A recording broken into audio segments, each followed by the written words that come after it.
Magandang araw mga kayam. For today's video, gagawa tayo ng pulveron. Tara, samahan niyo ako sa pagkagawa ng pulveron. Unahin natin ang arena. Panatilihin nating hinahalo ito upang hindi masunog ang ating arena at upang hindi mag-amoy sunog ito. Sa mga gusto magnegosyo nito o nag-crave dito sa pulveron ay madali lang itong gawin at kayang-kaya itong gawin ng kahit sino.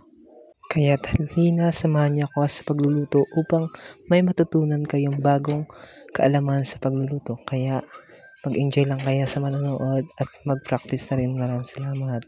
So ayan na nga. So ilagay na natin sa isang malinis na lagayan. Pagtapos nun, sunod na natin ang margarine. Saka paghaluin natin ang ating arena na niluto, gatas, at saka margarine at asukal. So, andito na nga yung ating nagawa. Binalot na rin natin sa isang magandang lagayan upang maging presentable. Salamat sa panonood.